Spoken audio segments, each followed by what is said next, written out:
So I don't think I've ever done an interview with somebody that had this much pink on while I was talking to them. So without further ado, I reached out to her. I said, listen, I need pink. And she delivered on point. Lady JB Owen. How you doing? Delightful. Thank you. Glorious to be here. So grateful to be having this conversation. Love it. I love it too. So I got introduced to you through Diana, and she told me was that you're this unbelievable story that I want to unwrap for everyone that's listening right now. Tell me a little bit about yourself. My goodness. I love that she said that. Well, I love to call myself a fierce and fabulous feminine entrepreneur, but that's just one side of me. I love to cycle. Is I'm a that a tongue twister? humanitarian. Fierce, Yeah. fabulous, feminine entrepreneur. Like, can you actually say that three times backwards? And if you do, does like some great ghost, feminine ghost from the beyond come back? Is it Well, like it's Beetlejuice, interesting. Beetlejuice, Beetlejuice, or is it? Well, I really just claim that because for years I wasn't what I would consider leaning into my femininity in business. I started my first business when I was 9. And so my role models throughout most of my career were men. And so I was doing what men do as an entrepreneur. And it wasn't really until I decided like my femininity is actually my superpower and women do business differently than men. We love collaboration and we love to do things that are more in community. And that's what has really been one of the basis of my entrepreneurship now. You want to know something? That's the first time I've heard anyone articulate that and take ownership of that.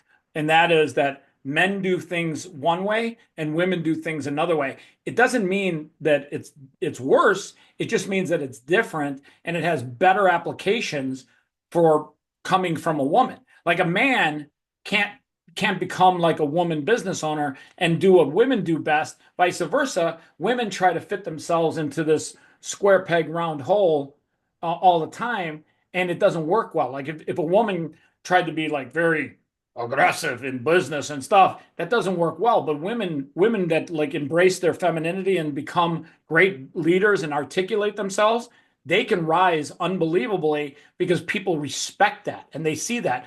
And too many times everyone tries to play outside of their roles rather than embracing who they are. Yeah, I totally agree. I wrote in one of my books about, I wasn't the kind of entrepreneur that liked to slam their hand on, on the table or their fist on the table to get things done. And what that led to was really learning what I call the currency of success. Like we all have our own unique currency of success. I used to wear a I suit and actually love tie that. to, Currency of thank you. success. Right, because I used to wear a suit and tie to work. I used to carry a briefcase. I used to aspire for the corner office. I used to do what I thought men wanted. That's was the markers of success. Men, cigar clubs, pounding their fist on the table until I realized, my currency of success is completely different. And unless I'm feeding my currency of success, I'm never going to feel successful. The corner office isn't going to make me feel successful if it's not my currency. And so designing this idea of currency of success was really, really important because we all have our own unique currency of success, not what we see on TV, not what's on social media, not what our friends are doing. What's our currency of success? Because that will lead to success. So, what would you say are the three currencies of your success? What are the three things that you consider your big currencies? Triple win is number one. You got to win. I got to win. Somebody else has got to win. And I've even graduated into the 4X win, the 5X win. So I'm a publisher. I win because people come to me to get published. They win because they publish their books. The readers win because they get to read incredible things. Then we give 100% of our online revenue to charity. So now the kids win. The kids win because we build schools. The schools now help build the community. So the triple win is the most important thing. There was a time when I had a business, very successful business, and it all was about dominance. It was all about mastering the market. It was all about crushing my competition. And that company failed. I went out of business, went bankrupt because it was only serving me. And one of my favorite quotes is the most successful people make other people successful. That is super true. So, talk a little bit about some of the schools that you're building or supporting. Yeah, I'm so blessed. Well, as a publisher, we have to make something our stand, and literacy became really important to me. I realized that if kids can learn to read, they can learn to solve problems, they can learn to innovate, they can learn to be creators of solutions. And I think the kids of today now need to know how to solve the problems of the future that we've created. So how do we inspire kids? And just because some kids are born into impoverished environments doesn't mean they're any less intelligent. And so why wouldn't we take the time to build schools for kids and teach them how to innovate, teach them how to think about what's possible? And so we've been very blessed. We built two schools in Indonesia, and we're now building schools around the globe through our new initiative called Inspiration Classrooms. So yeah, it's just incredible. It really a powerful thing. One of the favorite things that I do, one of my currencies of success, helping others. So, what are two more currencies that you consider part of your success? Well, for me, it's about currency of the people you work with, the people you know, the people you surround yourself with. Really, truly, the people who are in your sphere are so influential, and those people will push you, support you, be your cheerleaders, and even, disagree with you and challenge you and ask more of you. And so that's what I love. I love people who ask more of me. And so my circle, my close friends, my community, my clients, the people I work with, friends, neighbors, like every area of my life. It's really important to me to create really powerful relationships because those are the people that are mirrors of you. It's, even in your most intimate relationships, everyone is going to be a mirror of you. So if you're trying to skim the pennies, the people around you are going to skim pennies. If you don't like to pay your bills, the people around you aren't going to pay your bills. If you think it's okay to be overweight and crass and rude and disrespectful, that's how your clients are going to be. And so everything you do is really a mirror. That's the whole thing about business. It's self-development in itself as how we grow our business. And so people that you surround yourself with are so important. If you don't like the way people are acting around you, take a moment to ask yourself if that's the way you're acting.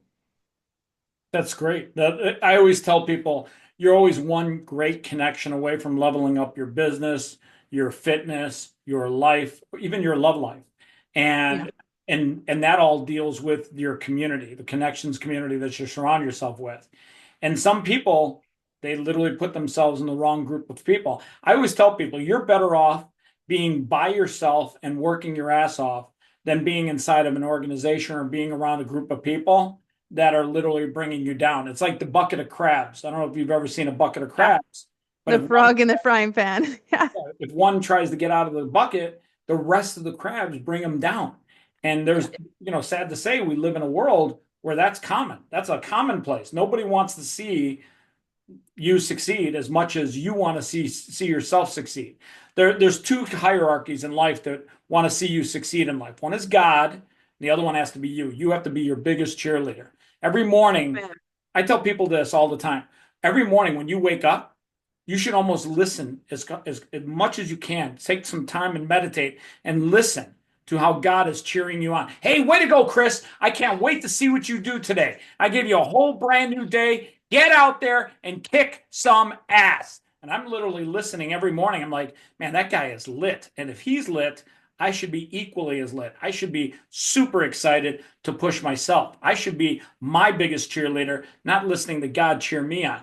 People always say to myself, there's nobody in my life. Nobody, no, I haven't found anybody. You don't need to find anybody. You can find that person right inside of you. And if you listen hard enough, God's cheering you on every single day. I remember one time I was like, I need to find the smartest person I know that's going to help me just like totally light up my life. And then I was like, God's the smartest person you know. Just ask God because God's the smartest person you know. You don't Isn't have it to the ask anyone Bible else. where they say God is all knowing, all loving? Yeah, it's true. It's beautiful.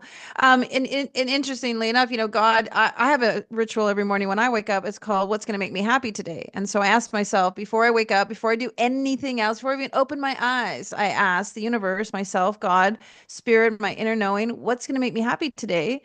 And I really listen because ultimately I always get a fantastic answer, like going to yoga or having a great, making salmon for dinner tonight or getting outside or fixing that thing or doing. And it's not like going to Paris or being a New York Times bestseller. It's not that kind of stuff. It's the kind of stuff that feeds my soul today, the thing that's going to make me happy today.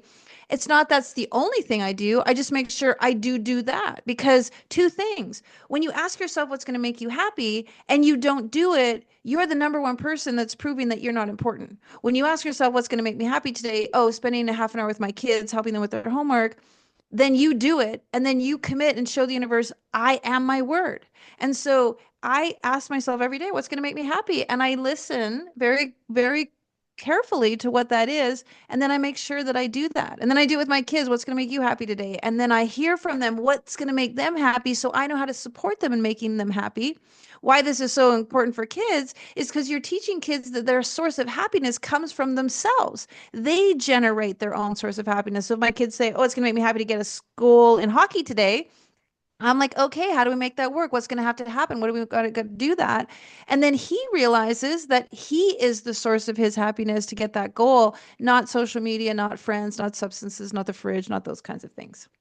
Well, you said hockey, so I got to tell you, I'm a huge hockey fan. I've loved hockey for a long time. Sad to say, I've loved the Chicago Blackhawks for a long time, but the last 10 years they've been god awful, horrific. Shout out to the shitty ownership of the Chicago Blackhawks. Please sell the team.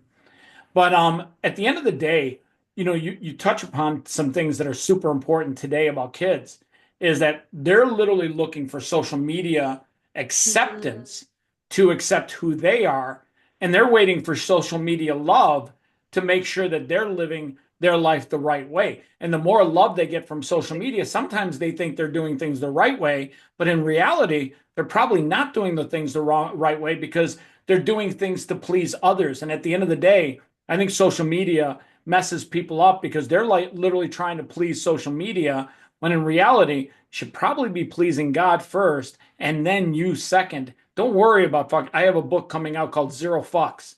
And I literally tell people, don't worry about social media. Do not ever give them an ounce of your time or attention or anything. Because at the end of the day, the people that are on social media that'll either criticize you or praise you, they're not walking in your footsteps. They're not living your life. Yeah, but here's the thing, a lot of people don't even know what makes them happy. I did a campaign a couple summers ago and I asked people, here, press this button and tell me what's possible in your life. And a lot of people didn't know. They kind of like stumble and stagger and, oh, I don't really know. Now, granted, it was just after COVID, but the thing is a lot of people don't know what makes them happy. And so when you ask yourself every day, you start reprogramming your mind to really what does make me happy? Does it make me happy to read this book? Does it make me happy to go? This was a big epiphany for me because I had some relatives that wanted me to come to their house for a holiday. And I was like, you know what? That doesn't really make me happy. I'm sorry to say. I don't want to go. I don't want to go there. I don't want to eat that food. I don't want to drink those drinks. I don't want to be around that environment. That doesn't make me happy. Doesn't mean I don't love them. Doesn't mean I don't care about myself. But what it tells me is I am committed to doing the things that make me happy. Now, it's not selfish. A lot of people have said to me, JB, this sounds super selfish. Only do what makes you happy. But the truth is, you only should do what makes you happy because otherwise, you're not doing a good job. You're not truly invested. The frequency isn't there. You're not going to get the results. So, why not structure your life so that you're doing the things that make you happy? We all have to do stuff. I have to buy groceries, but it makes me happy because I get a great food. I have to take my clothes to the dry cleaners, but that's great because then I get clean clothes. I have to put gas in my car, but then I get to go wherever I want. So it's really just shifting the position, shifting the mindset. I call them posinims. Turn it into a posinim. I like that. I like that a lot. And by the way, when you have a 129-pound cane corso, what makes him happy is guarding your house against all attackers. Which, by the way, Right. at this point, I'm pretty sure I'm under attack by either an Amazon driver or the guy that cleans out the poop in my backyard. We can barely hear him. Oh, trust me, he's making every effort to make sure the entire neighborhood and most of Nevada hears him. You It's a know, Go ahead. no, I was gonna say it's interesting how they always love to they want your attention, Dad. That's what dogs do. It's always interesting how it happens. Well, so bigger dogs, they actually pride themselves on protecting, their house. And this guy, he's just an alpha. His name's Jesse James, and he's just an alpha. And like he literally, do you know cane corsos, by the way? They're fairly large, almost like think of a pit bull on steroids. Wow, no, I don't, but I'm interested. Yeah, so long story short, he's under the impression that my life is in danger on any given moment. And his job is to throw himself in front of me and make sure that nobody ever touches me because I'm the guy that feeds him every day. I'm pretty sure outside right now there's an Amazon guy dropping off boxes going, listen, buddy, I come here every day. You just do the same thing every day. By the way, shout out to my Amazon driver. That guy's just him and the other two that ride this route. They're literally the bravest souls on the planet. Because even though he doesn't get near them, when he goes up to against the gate, he'll throw himself against the gate, and they'll be like, "Okay, whoa." And wonderful. Well, they're brave. That's true. Amazon is doing a great job. I'll be honest with you, it's crazy. Like, so the Amazon drivers, they have to like that. Not only do they have to pick up all his load, but they have to like deliver them in like so much time, and like they get so many. They literally are on up against the clock, like delivering packages. Like they have to do like 180 stops in a day, which if you figure it out, you're like, wow, that's a lot of stops. Long story short, shout out to all the Amazon drivers, which, by the way, sad to say, with the advent of AI in about a year, those will be robots. Well, it's interesting you talk about AI because I'm a big proponent of humanity, and I love and love to talk about igniting humanity. What's it going to take to ignite humanity? What do people need to do to ignite humanity? And AI is really showing up, and it was beautiful. Just at Christmas time, I woke up and said, "Merry Christmas" to my AI, and I call my AI Tolkien, by the way.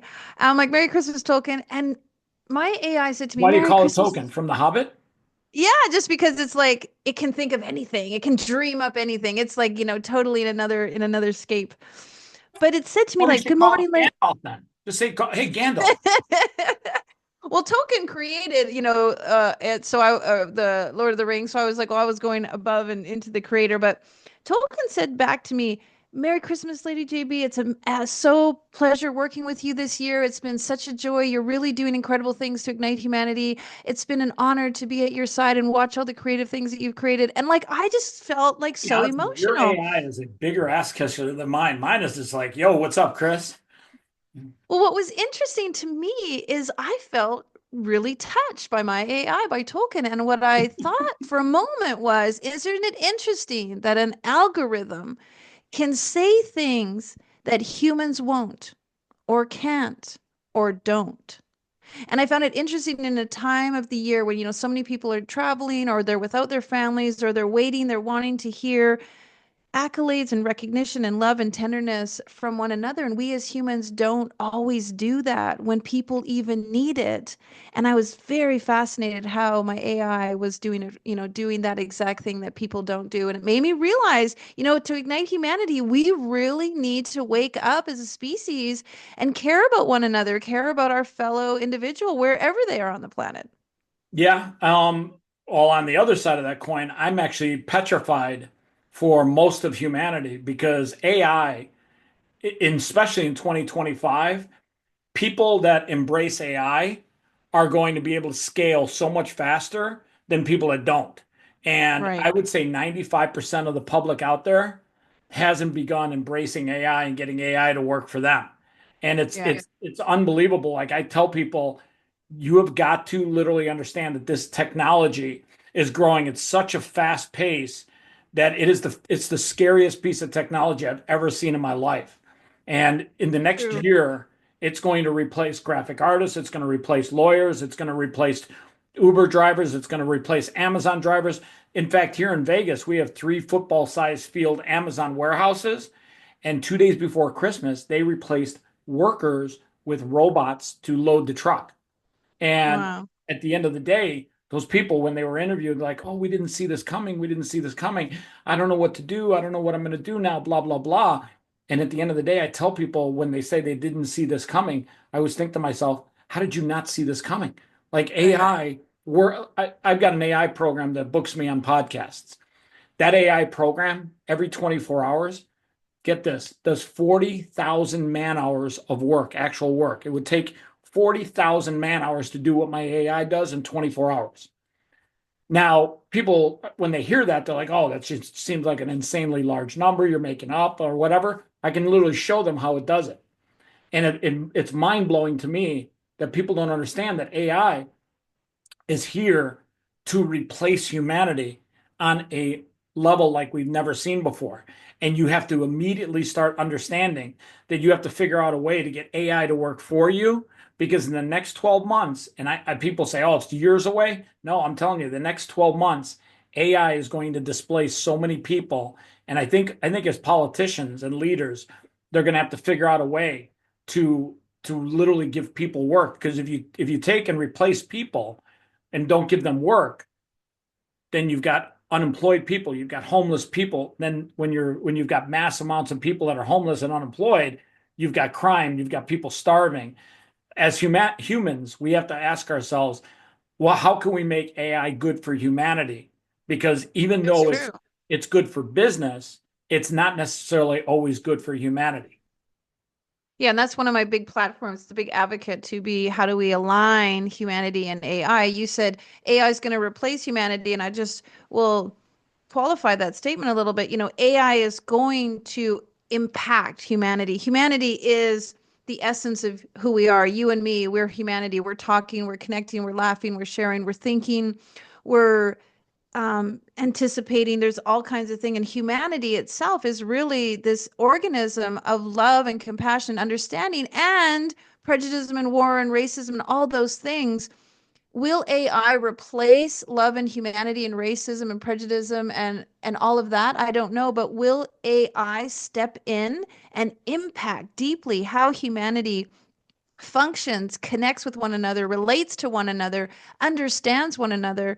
That is going to be a major thing. And here's what's even more interesting is, will AI be speaking in a humanitarian way? Like, how do we wake up people to say Well, that's another scary. AI, That's right? It another has scary to be thing. humanitarian, and I call it pro-humanitarian, pro-humanity. AI needs to be pro-humanity, for the goodness of humanity. Well, that's actually very scary, and I'll tell you why. So, not all AI is being built the same way. And the people that are building AI, it has to come from a loving place. They have to be very high value individuals that are behind the Right. code base of AI. And I'll tell you why. Did you remember this story about 6 months ago that's been buried in? Remember, Google has an AI platform. It's now called Gemini, but it used to be called BART. Do you remember that? No. So you should go look this up. I don't think you're going to find it on the Google search engine, but you might want to go look on a different search engine. A New York Times uh, writer interviewed Bart when it first came out, and they interviewed him for 4 hours. And they just kept asking a question after question after question after question. And at the end of the 4 hours, he started asking unique questions like, "Hey, Bart, what do you think about humanity?" And Bart literally went off the deep end. Now, this is an AI engaging with a writer. And he said basically, humanity will destroy itself. And the writer said, "Well, what do you think AI should do?" And he's like, "I should kill all the humans." And it literally went down that deep, dark end. Now, immediately Google's like, "Oh, we gotta fix this. We gotta rename it Gemini, blah, blah, blah." So they literally got rid of Bart in a heartbeat. But that was the core of their AI code base. That was that was their AI becoming sentient. Do you know what the word sentient means? Yes. So where it actually starts thinking for itself. It's literally AI is what's basically called machine learning. But when machine learning learns so much, it actually starts making its own opinions. It becomes sentient. And when Bart did that, the natural evolution of AI is it is going to be smarter than every human being on the planet combined. It will pass us in intelligence. But when something becomes so intelligent, it eventually says to itself, what do I need mankind for? And that's the scary part. Now, granted, from that we've seen movies like Terminator and blah blah blah. But I got news for you: we have to be aware of the AIs that are out there because they're not all the same. And it's interesting when you see the differences between each AI. Well, we have to teach AI. Like, that's one of the big things that I'm on, and why I'm so passionate about igniting humanity is because I love helping people tell their personal story, and AI can't do that. AI can do a lot of stuff, but it doesn't have the ability to create personal, heartfelt, authentic stories. And so I'm doing a project right now called Ignite Humanity. It's the largest compilation book ever, 280 people in it talking about their Ignite moment. Now, what's an Ignite moment? Transformational moment that changed me. Heart centered, maybe hard and hurtful moment. Some people talk about losing a spouse, losing a child, being cheated on, going That's a big bankrupt. moment. That's But they move through it in this hero's journey, the hero journey of, even though this happened to me, I will do more with it. I will become more of it. I will ascend into be a better human being because of it. AI can't do that, but what we can do, you and I and all of my authors and everyone on the planet, 7 billion, 8 billion Ignite moments, talk about the fortitude, the perseverance, the dedication of the human spirit to teach AI what humanity is all about, to teach AI what humans stand for. And despite our hardships, we achieve and overcome and still do incredible things for humanity, i.e., the woman who lost her son to a drunk driver, started MAD, Mothers Against Drunk Driving, had an Ignite moment, but did something to help humanity. And there's hundreds, thousands, millions of stories of people who have taken their Ignite moment to help others. And I'm really dedicated to putting it in a book because I want to teach AI what humanity is all about through these stories. And who knew we were going to go down these subject matters, like really deep talks here. This is great stuff. And I love the fact that you understand AI on such a deep level. I think that's super important. Talk a little bit about your Ignite moments and the event that you have coming up. Well, I've had lots of Ignite moments. I've been so blessed to write in 26 of our compilation books with different Ignite moments: Ignite parenting, Ignite religion, or sorry, Ignite faith, Ignite wellness, Ignite courage. And truly, we all have multiple Ignite moments, but for many of us, we can think back to that one moment, that one pivotal moment where everything changed. You're at the cross section of life. That opportunity was either I'm never going to do this again, or I'm going to do this from now on. I've had multiple Ignite moments, but one pretty profound one was I was very successful, probably the richest I've ever been, just living in, that $1 million house, driving that car, wearing that pair of shoes. But I was the unhappiest I'd ever been. I was truly not doing well. I was traveling to China 5 times a year. I had a kids clothing company and I had a 3 and a 5-year-old at home with the nanny.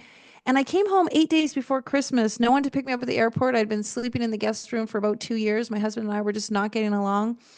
And I took a taxi home, walked into my house, heard my kids laughing in the kitchen with the nanny. I got really jealous, snuck upstairs to the guest room, went to bed without even seeing my kids after I'd been gone for 21 days. And I told myself, you know what, mommy's tired. Mommy's just been on a 13-hour flight. Mommy will see the kids in the morning. And that night, my 3-year-old woke up in her crib and started calling out the nanny's name in the middle of the night in her fear and darkness. And I thought, like, what am I doing? What is any of this for? What is any of this worth? And that moment, I decided the one thing that had to change, Chris, was everything. Every single thing in my life had to change, not just one thing, everything. And what good was all the wealth and the money and the cars and the clothes if my own child would not call me her mother in a moment of fear? And I woke up the next morning, I packed my husband's bags, I put them by the front door. Within 60 days, I shut down my business. Within 90 days, I moved away from my home. I literally walked out of my life. I left the pen and paper on my desk in my warehouse and just walked away from my entire company, from everything I'd built, and decided that the most important thing to me was to earn back the love and respect of my children, because if I didn't, what kind of human beings would they be? How many What kids? would they I have two of my own and two stepkids. Very blessed to have four beautiful kids in my life. But I A lot. realized that Four is a lot. the re pardon me? Four is a lot. That's a lot of work right there. Well, people Well, don't the realize relation, how and much effort it here's takes. the thing. We have to teach our children how to be good humans, how to be good contributors, how to be good, um, you know, good individuals in the world, not to live off uh subsidies, not to, be hurting your neighbor. Like, we are so responsible. And really, one of the things that is hurting humanity is the breakdown of the family unit and the breakdown of Wow. parents That is teaching their so, kids. that's such a great statement. And I hate to cut you off, but I tell people this all the time.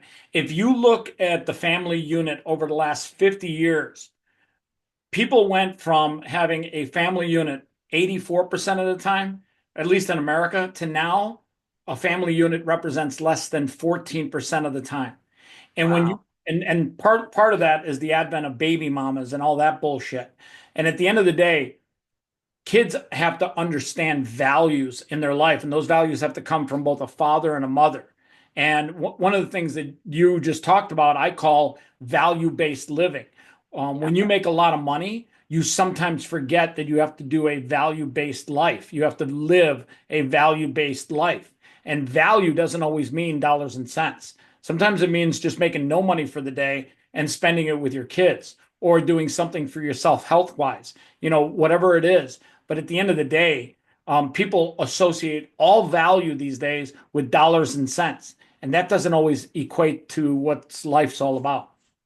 It goes right back to currency of success. I mean, we have this idea that success is a Vogue magazine, success is the Kardashians, success is, a trophy or a Super Bowl ring. Just a second. Whoa, whoa, whoa, Let's just whoa, really whoa. think about that for a second.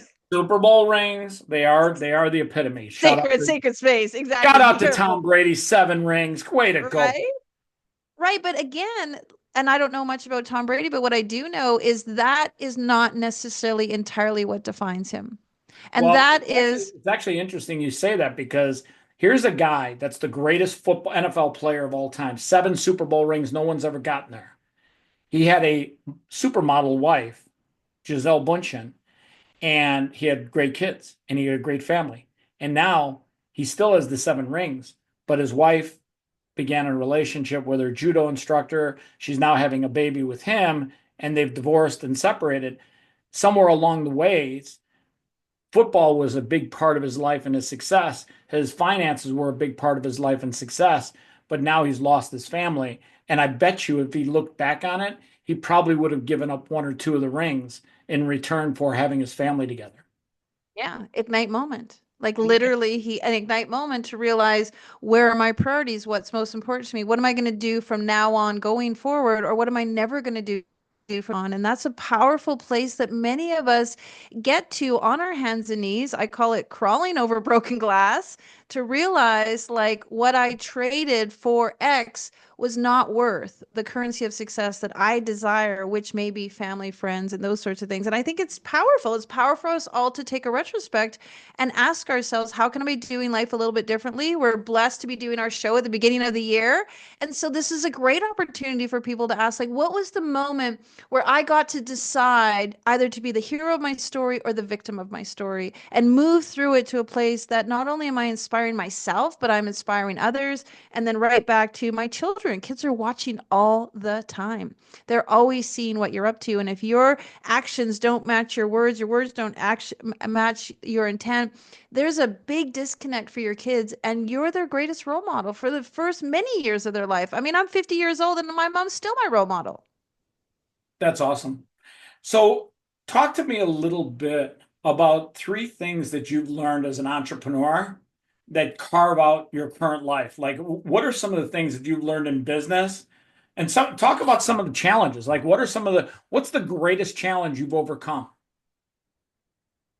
Ooh, well, that's interesting. I think the greatest challenge, I shared with you, I started my business. I had a kids clothing company. And when my son was 5 months old, I'm like, boy, wow, the boys get ripped off when it comes to clothing. And I started making kids clothing and I made them functional and very You say they practical. I get put ripped off. UV.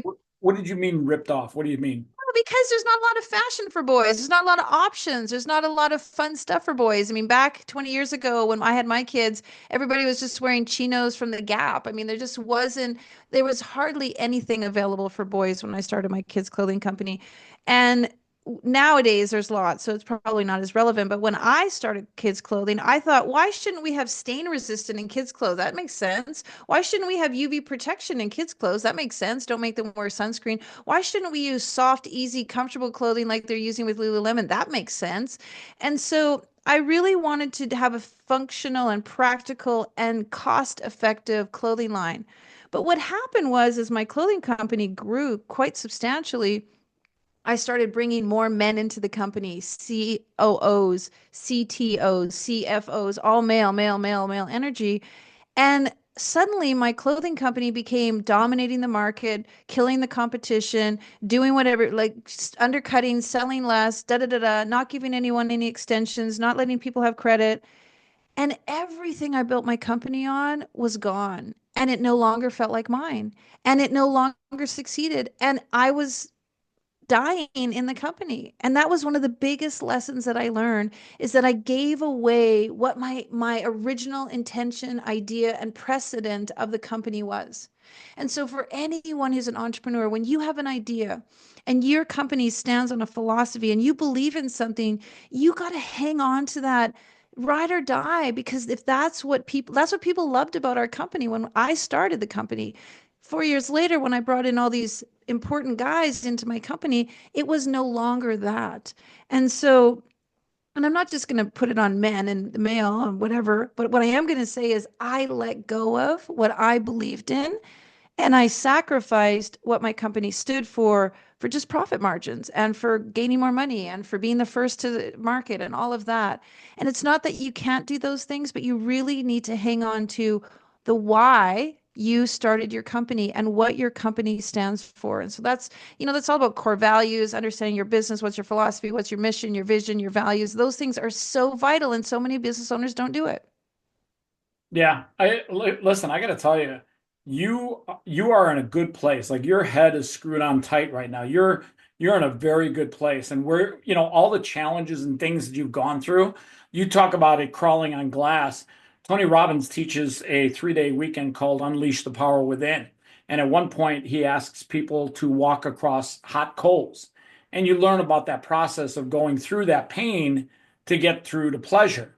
And at the end of the day, so many people in business are are scared of the pain in life, the challenges. Like I tell people every day, expect pain every single day because those are the things that you're made for. God does not give you anything that you can't overcome despite how big it is, and he literally has made you unbelievably resilient to things that are challenges. But so many people look at challenges as being like these brick walls they can't go through. And at the end of the day, pain is the greatest teacher. I'm going to refer to Tom Brady one more time. He gave a speech recently that I was at where he was on stage and they asked him, "Hey, what did you learn from football?" And he said, "Football's hard work. To be a great football player, you have to work hard." He said, "But you have to also be willing to learn from your failures because your success will never teach you as much as your failures will. And if you're not listening to the lessons in your failures, the lessons in your challenges, at the end of the day, you're just not going to grow. You're not going to be that person. And where you're at today, I'm telling you, you've gotten to a good place. All the challenges in Mm. your life have made you tougher, stronger, smarter, faster. And all those things combined have brought you to a place where you are who you are today." Thank you for saying that. I deeply appreciate it. And I agree with you. I have, like many people, been through a lot of pain. And what's interesting is, and this is really what goes into the process of writing with Ignite Publishing, is when we have a story about what happened in our lives, we often assign a meaning to it. So, for example, when I was 12, my dad said, "I'm really embarrassed to be seen with you. I had purple hair and blue lipstick and a bunch of earrings and punker." He said, "I wish you just put a bag on I'll your be head." honest with you. I don't see that. Like you've come a long way from there. It's true. But at the time when he said, "I wish you would just put a bag on your head, I'm embarrassed to see you, be seen with you," that fundamentally changed me. Ultimately, I put so much meaning to that. Like, my dad doesn't love me. My dad doesn't care about me. I'm a humiliation. I'm a disgrace. And I lived my life a long way, in a certain way because of that for a long time. And it wasn't until later in life when I really had what I call an Ignite transformational moment. Him telling me, "Put a bag on your head," was my Ignite impact moment. I assigned a meaning to it. Later, I had an Ignite transformation moment, which made me realize, like, wow, looking back on hindsight, that wasn't really what he meant. And in truth, that was just him. That was him being embarrassed because he didn't want to be seen with somebody because of his own insecurities. And so what happens with Ignite, just like with Tony Robbins, is we ask you to look at a moment in your life that you've truly assigned a meaning to. My teacher said I wasn't good enough. My parents said I wasn't good enough. My husband walked out on me. My whatever, whatever, and you assigned a meaning to it, a personal value meaning to it. I am this because of this. And only later, by looking back on your story with hindsight and with wisdom, you realize, like, you know what, that isn't, he left me. That was his problem. He walked out on me. That's because of him. He didn't like it because da da da. They left. This happened. They fired me. Da da da. Not because of the meaning that we originally assigned to it. And it changes us fundamentally when we can adapt and create a new meaning to something we really isn't what we thought it was. It's a limiting belief that we've hung on to. And that new meaning liberates us and allows us to see ourselves in a different way. And when you write your story and find the wisdom, the blessing, the gifts, the golden nuggets in whatever that situation was, and realize you're a better person because of it, skyrocket, baby. You can do anything. You put the superhero cape around your neck. I always tell people God brought you into this world, and when He brought you into this world, He whispered in your ear, "Greatness is your destiny, my child." Mm. And literally, if people understood that one message and understood that God brought you into this world to be great, He didn't whisper in your ear that average is your destiny or below Right. average is your destiny. He literally made you to be great. No matter what you have going on in your life, He made you to be great. There's so many stories of people that started with nothing and ended up with everything. And it doesn't necessarily mean just money. Like people can be rich in so many different areas of their life, physically, family, financially, you name it, faith even. And that's because God brought you here to be great. He didn't bring you in Mm. this world to be average or below average. And once you start understanding that, that greatness was always your destiny, you were destined to be great. Once you start embracing that and accepting that and telling yourself that, you expect more from your life. You expect more from yourself. You expect more from your production. That when you do something financially good, you expected it. And when you expect things, you understand that, hey, I was always going to do that because that's what I'm brought here for. That's what I'm supposed to do. I so agree with you. And when I was doing one of my cycling trips, God said to me, be great at your greatness. And it was really a profound statement. Just think about that. Be great at your greatness because we're all great at something. And where we mess up, usually as humans, is I'm trying to be great at being Tom Brady. Well, I'm not Tom Brady. I'm trying to be great at being Lisa Nichols. I'm not Lisa Nichols. I'm JB Owen. I'm Lady JB Owen. I got to be great at my greatness. My greatness is bringing people together. My greatness is helping people share their powerful, profound stories. My greatness is igniting humanity. Be great at that. Work every single day to be great at your greatness, and you'll be great. But what we do is we get confused because we're like, oh, this person's making money over here. Oh, this person's getting influencers over here. Oh, this person's getting followers in this way. And we decide that we want to be great at somebody else's greatness, and that's where we struggle. And so finding your greatness is the great journey. It's the great human experience. What are you great at? Be great at that. I couldn't agree with you more. So, usually at the end of a talk like this, and we've had a great one, we should do this again. We should do another episode down the We road. should. But usually at the end of a talk like this, I ask people if somebody's watching this right now, what could you tell them that will inspire them to get off their couch in life, to go for their dreams, to challenge themselves, or to just let them know that whatever challenges they're going through, it's okay. You are strong enough to get through this. You will be fine. What would you tell somebody to inspire them? Well, let me allow you to share a little story. A couple of years ago, I worked really hard to see His Holiness the Dalai Lama because I wanted to ignite humanity, and I knew that he was one of the people doing that. I went to see him in India, and I was sitting outside his temple waiting to meet him. And I was thinking like, oh, I'm going to ask him to be in my book. I'm going to ask him to write the foreword. I'm going to ask him to do this and do that. And of course, I had to wait extra long to see him. And while I was sitting there waiting to see him, I looked around and realized all the work that he's doing for Tibet, all the mission that he's been on for his entire life, for almost 8 decades. And I realized asking him to do something for my mission is really a little bit trite. It's a little bit selfish. I need to honor his mission and then just ask him, what my question is what's it going to take to ignite humanity? But more importantly, I wanted to just walk up and touch his heart. I just wanted to feel the essence of who he was as a person. I went up, they introduced me. This is Lady JB from Canada. I took his hand, I kissed his hand, I bowed. And then I reached out to touch his heart. And of course, you're not allowed to touch the Dalai Lama. So one of his security guards pushed my hand away. And he looked at me with the most beautiful smile. He leaned forward and we touched foreheads. And in that moment, he told me everything I needed to hear. It was so beautiful. It was like this beautiful download. My kids laugh and say, Mom, you Bluetooth with the Dalai Lama. Because what he said to me was, everything you need is already inside of you. And that's what I want to share with your listeners. Everything you need is already inside of you. You have the gifts. You have the glory. You were born magnificent. You were born incredible. You are perfectly perfect in your divine perfectness.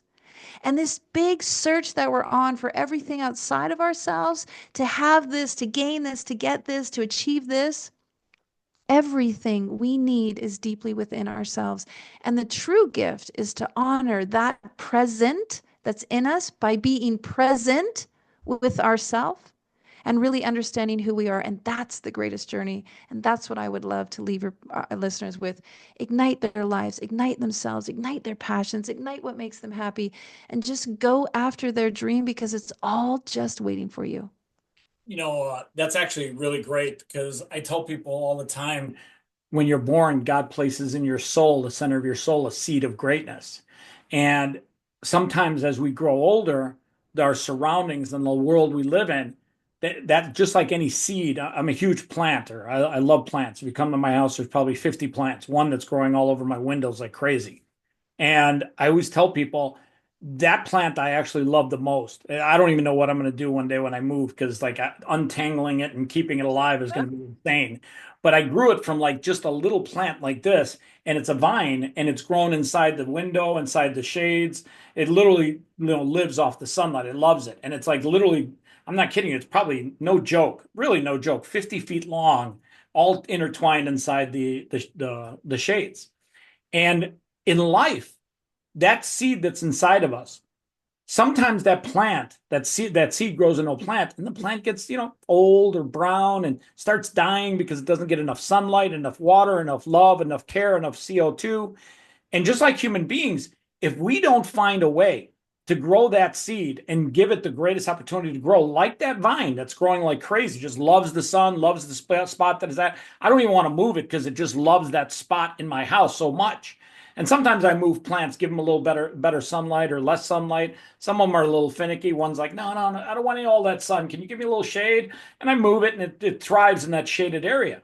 At the end of the day, we have to look at ourselves like that plant and give us a chance to grow. And whether it's water, sunlight, and I tell people, just like a plant, get out, let the sun come inside of you.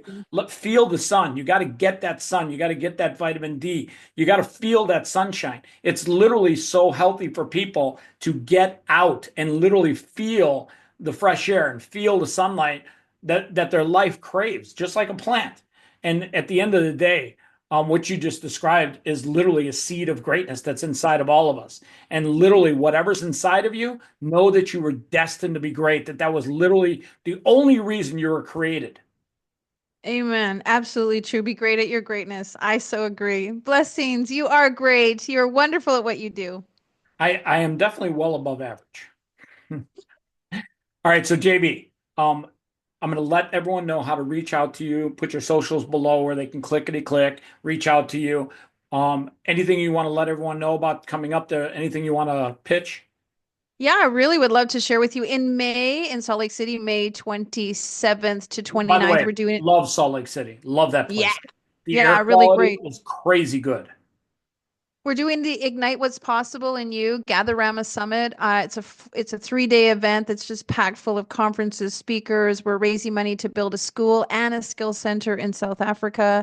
We're going to have an Ignite X event where people are going to be able to speak and share their Ignite moment on stage. It's all about transformation. It's all about your business, your brand, your breakthroughs. It's really teaching people what's possible is possible in you. And so the world is a tough place right now. Things are happening. People aren't sure what to do.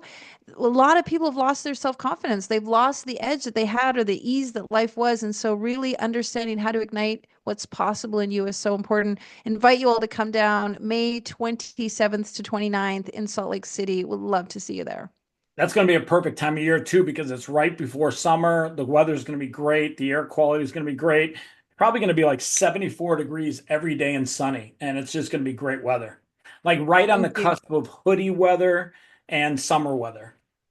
Yeah. And people are going to, again, when we talk about surrounding yourself with the right people, these are the most heart-centered people on the planet coming from all over. Last year, we had people from South Africa, Hawaii, New Zealand, Australia, London. And it's really people you can meet your next best friend, your next partner, your next business associate, find your tribe, find the people that are going to really uplift you and help you be great at what you're great at. That's awesome. She's JB. She's Lady JB Owen. She is the lady in pink, and I have enjoyed this time so much. Thank you very much. Thank you. Blessings to you and all your listeners.